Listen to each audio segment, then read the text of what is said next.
اعوذ باللہ من الشیطان الرجیم بسم اللہ الرحمن الرحیم اللہم صلی علی محمد وعلی آل محمد کما صلیت علی ابراہیم وعلی آل ابراہیم انک حمید مجید اللہم بارک علی محمد وعلی آل محمد کما بارکت علی ابراہیم وعلی آل ابراہیم انک حمید مجید رب اشرح لی صدری ویسر لی امری واحلل عقدۃ من لسانی یفقہوا قولی ربنا زدنا علما یا مقلب القلوب ثبت قلبی علی دینک آمین۔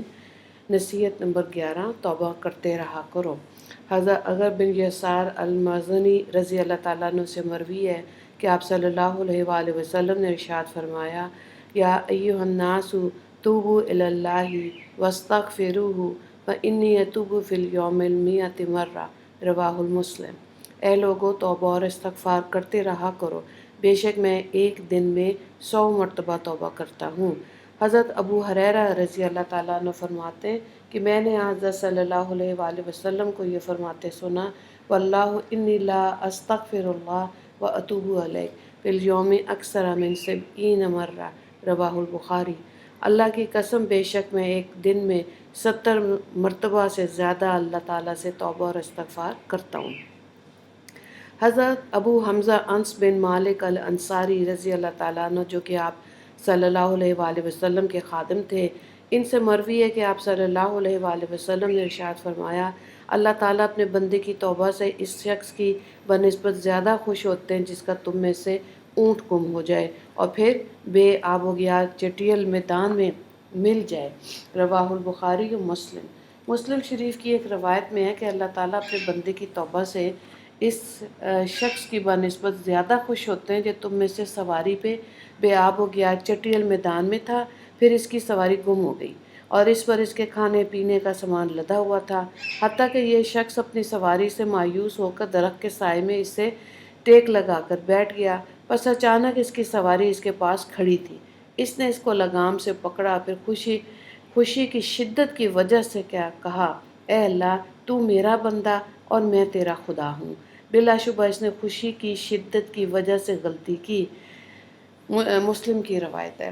حضرت ابو موسیٰ اشعری رضی اللہ تعالیٰ عنہ سے مروی ہے کہ آپ صلی اللہ علیہ وآلہ وسلم نے ارشاد فرمایا، بے شک اللہ تعالیٰ رات کے وقت اپنا ہاتھ پھیلاتے ہیں تاکہ دن میں گناہ کرنے والا شخص توبہ کر لے، اور دن میں اپنا ہاتھ پھیلاتے ہیں تاکہ رات میں گناہ کرنے والا شخص توبہ کر لے، یہاں تک کہ سورج مغرب سے طلوع ہو جائے، اور اللہ تعالیٰ یوں ہی کرتے رہیں گے۔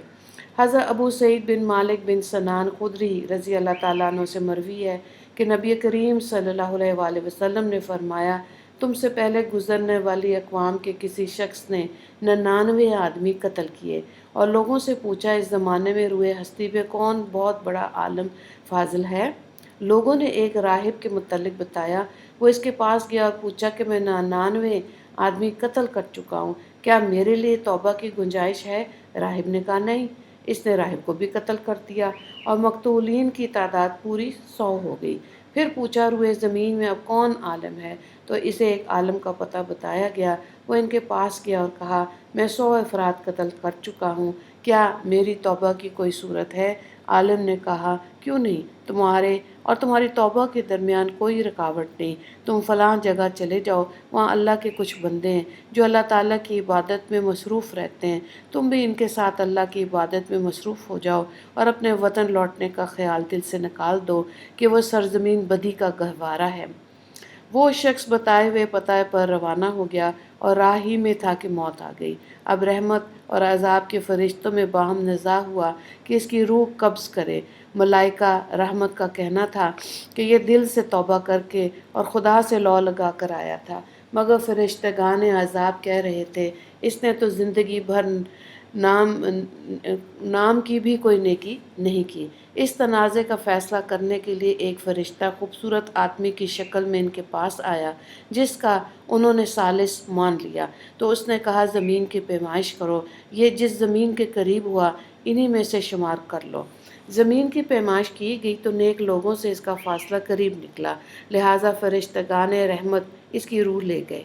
صحیح کی ایک روایت میں ہے کہ نیک لوگوں کی طرف اس کا فاصلہ بقدر ایک بالشت قریب نکلا، اس لیے اس کو بھی انہی میں شمار کر لیا گیا۔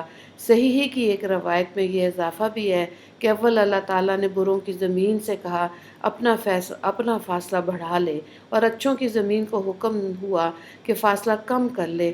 اس کے بعد زمین کی پیمائش کا حکم دیا گیا تو وہ شخص اچھوں کی زمین سے بقدر ایک بالشت نزدیک نکلا۔ اس پر اللہ تعالیٰ نے اس کی مغفرت فرما دی۔ ایک اور روایت میں ہے کہ وہ شخص مرتے مرتے سینے کے بل سرک کر بروں کی زمین سے دور ہو گیا۔ تو مفہوم یہی ہے کہ ہر نماز کے بعد استغفار کریں، اگر 20 دفعہ تو دن میں 100 دفعہ ہو جائے گا، یا پھر صبح اور شام ایک ایک تسبیح استغفار کی پڑھ لی جائے، وہ بھی ہمارے حق میں بہتر ہے۔ اور ایسا ہی کرنے کی توفیق اللہ سے مانگنی اس لیے چاہیے کہ توبہ کے دروازے جب نزا شروع ہوتی ہے تو بند ہو جاتے ہیں، اور دوسری صورت وہ ہے کہ جب سورج مغرب سے نکلے گا اور آسمان پر 3 دن رہے گا، مغرب میں ہی غروب ہو جائے گا۔ یہ 2 وقت ایسے ہیں کہ اللہ توبہ کے دروازے بند کر دے گا، تو اس سے پہلے پہلے اپنے گناہوں کی معافی اللہ سے مانگنی چاہیے۔ اچھی بات سن کر اللہ سے توفیق مانگنی چاہیے کہ ہم عمل کر سکیں۔ آمین یا رب العالمین۔ اللہم اغفر للمسلمین والمسلمات والمؤمنین والمؤمنات۔ السلام علیکم ورحمۃ اللہ وبرکاتہ۔